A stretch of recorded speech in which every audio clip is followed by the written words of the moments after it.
Bandeko balandi archive news officielle meilleure chaîne du moment. Nabi Bozé Belé, vous êtes toujours fidèle à la chaîne Abino YouTube à travers le monde, bana plateau France, États-Unis, Italie. Vous êtes toujours permanent. Il y a un mois dans le Junior Congolo et du peuple. Nous avons pour nous confirmer bino nenti lelo to yambi moko ya mupanzi analyse politique to lobela oh masolo etali mboka mobimba lelo lipanda ya Congo to sali to sali tout mobu ebele mais changement exacté na yango to bengi en tant que mupanzi sango après service moi liluba mboke. Bonjour. Bonjour mon Mboka Junior Congolo. Mon Mboka pesa to kombo na se ba landa travers archive news officielle. Bon, pour nous, Ebingate, comme vous l'avez dit, bongo Lydia Kandolo, nous allons bongo journaliste, mon pandissa, on peut analyste politique, quand nous présenter.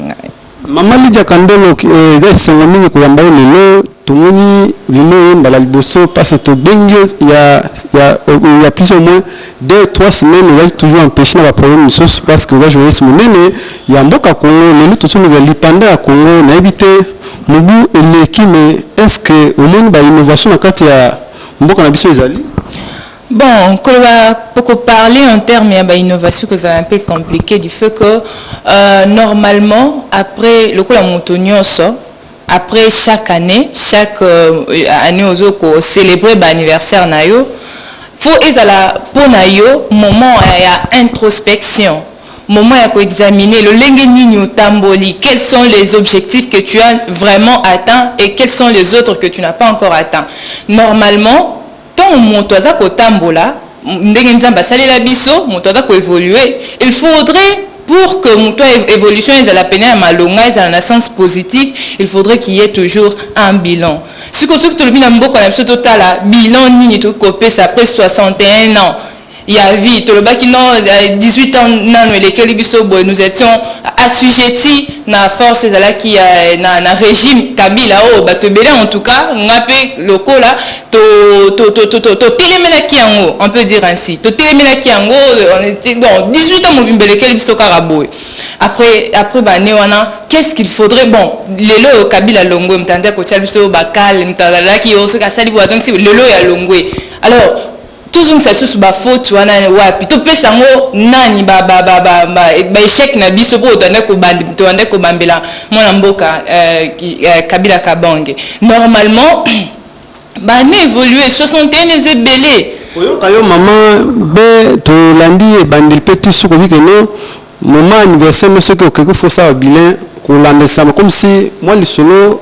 koyo kayo na litoi mamboizo marché bien malgré départ ba président honoré autour tanga mwana mboka Joseph Kabila Kabango to pesi mbote place aux alliés mangamozo marché tena Félix Antoine Seketi le mukolo ba benga béton mais apparemment béton ils ont bougé papa qui est ce Congolais au akotombo mo s'appelle ba Kembo que ça bien tout ça on a dollar quand on a combien tout autres qui a combien bien qu'on dit bazo betela ngotolo lelo yo na yo ki na dit dernièrement ministre ya plan zoloba to ça na stabilité sur les plans ya to kanyango comme stable et tout ça mais to komi na niveau nini pour arriver là et comme ndenge nini c'est vrai baloba ki au régime Kabila ndé boma qui est qui mais jusque là à Longo il y a 2 ans. Ce qui est vrai, dans 2 ans, ce qui est vrai. Mais Babyloko est primaire, Babyloko est primordial, en tout cas, il faut résoudre. On dit que c'est comme bateau. Mais moi, maman a dit dans 2 ans, mon temps que je n'ai pas tout le monde, va sauter moto, tout le monde va mine to le télé qui n'a pas tendu la moto. Saut de mouton, ils programme ils déjà. Comme ça banzela to bien moi 5 chantiers à mon condi et alors depuis Ninya Kabila lansiga nzela juste zane kaka ko landisa programme ezalaka établi jusque là qu'est-ce qui a été des matériels fait auto ko bakene to betene mo pena tolo asali parce que na mboka oza malamu batala kangona nuna côté social na domaine social ne détermine pas parce que ce sont des choses un peu minimes en tout cas. Ce qui est au niveau de la biso na Congo, nous avons un problème. Alors, nous colonie, tu peux penser, nous colonie, tu peux penser, nous colonie. puisque besoin ils allaient minime besoin ils allaient pendant primordial pour na mutu yango tende za ko salama ndeko mwana mboka junior Congolo maman na biso tozo ka mama goze belé na château États-Unis to lobi que to yambi mopanzi sango Lydia Kandola za journaliste monene tozo loba toujours lipanda po tozo mona ba o béton o set mouton o l'utilique na katanzela mais peuple congolais azosenga nde libumu toto mona kuto yoki mama so yoki que le président de la République a eu une mesure pour na kokitisa biloko ya kolia mais na ngambo ya fait que quand même na mona mboka yuma apparemment bango kuna pe balingi te ba taxe kitate okomi loba nini ouais wana ezali kambuka ndenge momo konza mboka lobaki ezali kambu ya mingi ya intérêt c'est un combat d'intérêt na mboka na biso ce qui tue le Congo oyo ça que tisi ko to évoluer c'est parce que mutu na mutazo tala non libumu na ye mutu c'est d'abord ses intérêts personnels mutu na mutazo tala ta ngande na koti bonde na koti mboka ba ifo famille na ngamba tata kulutu na biso la gina mboka ya akuma ministre c'est comme ça qu'on réfléchit ce qui est en tout cas bizarre na Congo c'est bizarre parce que les politiciens congolais maman to la vérité ba musu ba ki ba journaliste les ba député na masolo tel ba ji ba musu va défendre nango mais tozali na bango na nzela bano ba ke non bossa la pour l'intérêt à peuple congolais mais bango ba koti na kati ya libulongo ba moni ndenge masolo le kaka maman oko pesa na bande ko na biso na kati ya parlement apparemment bossa pour l'intérêt peuple to intérêt mabumu na bango na famille ba. Non, mais ce qu'il faudrait savoir dans ma Cambotali affaire 5 Sajib, comme vous l'avez dit, c'est parce qu'ils sont au service de la nation et que c'est une urgence ce qui député a taillé mon canal makolo à qui kuna na circonscription na mboka kuna eska ba voter et que azana na moyen de déplacement te ko servir rien ndengeni comme on a expliqué ezala qui un moyen pour na bango de déplacement parmi ba recommandation ba sala qui na chef na mokonza mboka Félix Tshisekedi yenda monaki tellement que wana pesa na kati ya bemolimo na bango de bakolongola c'est ce qui a fait que base a bénéficiaire en fait ya ba jeep wana o ba opesa bango pour non ba pesa bango pété on doit se le dire mais maman ko yumo j'espère défendre autant ngamba ba député basa nécessaire pour na bazwa o tali ba mituka mais libumu bango devant ya député to rôle la député pour le défendre mais ben qu'on a intérêt à peuple congolais mais bien sûr tout le monde a ngam kuna bazo défendre mabumu na bango monte que et c'est moi koloba ke bazo défendre teto sangisa na ngo na makambo ya jeep je ne vois pas en tout cas parce que wana mokonza mboka ndem tapesi bango pour que basala ba mission na bango en plus ba jeep wana bazui et ko servir bango pour na ba déplacement na bango ce qui muto asali mabete et que asali mabe je ne vois pas pourquoi ba koki ko sangisa ngo na makambo nini wana moi je me dis toujours ce qui est vrai na ba élu na biso pe bazo sala msala pena le lenge esengélité ce qui est vrai le lenge esengélité c'est bien qu'ils ont tous les moyens ils sont en train de recommander au chef de l'état bazo sala ba recommandation mokonza mboka toni to sala ba mokonza mboka toni to zoboy mais finalement msala ngo baza ko sala ngo bien il faudrait maintenant c'est demander pourquoi wana to ko zonga na tezo na lobaki que ils ne sont là que pour leur ventre pour leurs intérêts personnels. Tout le monde qui va défendre, tout le monde qui je ne veux pas ici citer les noms des journalistes comme le lopé na kata bavandi na kata ya bakitu yango et je ne voudrais pas citer les noms ya mutu tel mais on le sait tous to yebi bango na bilongi 2023 c'est pour bientôt to ko tala bango to ko zela bango ba ya basinga biso lisusu ba vote pesa bango parce que on s'est dit na bato balwaki nga ko sala boy na ko zonga les plans marché total ki ba plan na bango on s'était dit mais waouh surtout to sala biso nyonso mutu ko sala boy ko zonga sa boy ndenge pe na balobi ba appliquer ngo ce sera quelque chose de trop bien mais qu'est-ce que nous sommes en train de voir aujourd'hui ce n'est pas en tout cas la réalité il y a oyo balobaki na oyo toza komona en tout cas c'est trop différent eza pena lokola donc contraste moko boy c'est trop différent maman babi 2023 tu le wakela champ de bataille babi mutu nyonso ko tshali baya biso moko pe songe masolo to tshapé libaya na moni que maman Lydia Kandola ko yoka pe yo pe ko tshali baya po ko intercaler ba député bandeko ba kina parlement ba sele no côté to kita malem poste biso zande ngonga poto si avant tout si ça to entamer dernier séjour tali masolo ya PG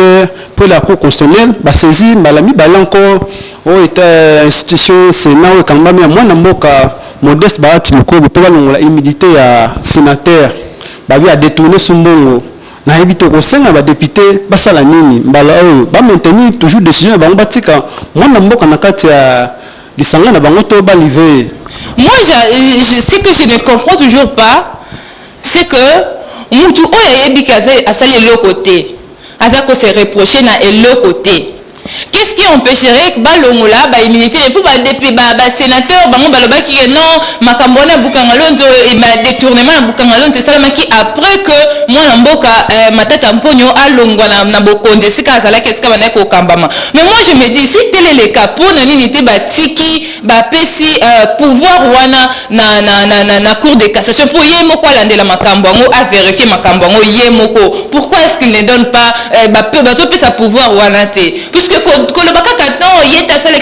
mais c'est bien, il faudrait savoir aussi la prouver. Batika, balongola ba immunité, batala comme ça on verra ce que ça va apporter. Ce qui est là qui juste ne bazolo bela, ce qui a ebili kambouté na makambouana. En tout cas, je ne vois pas je ne vois pas pourquoi na pêcheur à kolandela bango atanga makambongo alors que ce n'est pas le cas, alors que enquête za ko prouver que ça un côté. Mais quand là, au moins ngambo wana ya institution ouais quand même pas ndeko bati luko babi majorité ba diriger mboka to ba diriger ba société publique selon ba IGF ba igno ba ebele ba détourner mbongo ba ba ndeko livrer mwana mboka matata mpone po et c'est mate melo rolanda mapé est-ce que ndongo yo moni wezamba eza mwana mboka bati luko baza devant un dilemme, c'est-à-dire asa la boni po na ngambo pe ya coalition na o bande wakamami IDPS babi que non bahati osa na lolenge ne ba yokana na président de la République te siko na masolo wana toko suka boni mama. Moi je me dis na makambo tali pena ba lever des immunités ya mwana mboka matata mponyo so balobi que ya mwana to lobi justice faisala ezala un état on doit faire face na état de droit mon konzamboka zo betela seta zo ba mokolo elingo ekoki ko se figurer quand sur un nombre d'individus kaka bangonde bazana kate concerné bango ba musu se concerné bango te. Là nous ne serons plus en état de droit. S'il faudrait que le chef de l'État s'implique pour que tout soit vérité nyonso na makambo teli affaire détournement bukangalonza, moi je l'appelle à l'implication. J'appelle à l'implication personnelle du chef de l'État à kota ye mokota na makambango na wana ndesko to kota la le leng parce que moi je me dis Vital Kamerhe lelo yeyo azali fruit état de droit au babenga nini il a été condamné biso nyo solanda qui procédé des cas qui je ne voudrais pas trop me mêler na kati ya affaire wana, mais pourquoi y a subir ça wana, pourquoi pas ba misusu ba subir yango état de droit ezali pe kotika justice esala na makambo na ndenge ekata au fait ndenge makambo ezaleli epesa moto aza na raison epesa raison o aza na tort epesa tort et ko kozala te eza centré sur un nombre d'individus wana to kozala sur état de droit.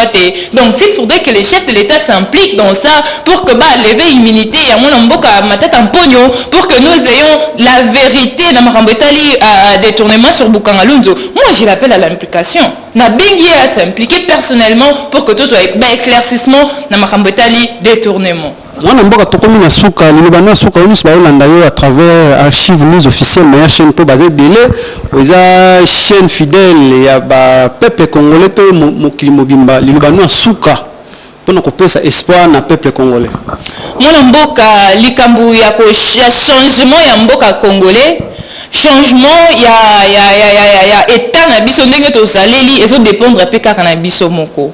Moi je me rappelle, je me souviens et je me souviendrai toujours de comment moi mboka Etienne Tshisekedi a lutté pour que to komati esika to zali oyo. Je me souviendrai de ce qu'il a toujours dit, alobi prends-toi en charge puisque likambu oyo eza ko dépendre nde na yo, c'est prendre en charge ezali pe koloba non na famille c'est ça ko leka na Sénat. Pourquoi pas vous lever aussi? Pourquoi pas dire non, botelemi pe na banzela de botelemi en fait lobby non ba lever ba immunité, pourquoi pas? Parce que c'est aussi une forme ya revendication pour na ba droit o eza ko esengeli bino boso yango pour na ba droit o eza pour na bino. Donc merci.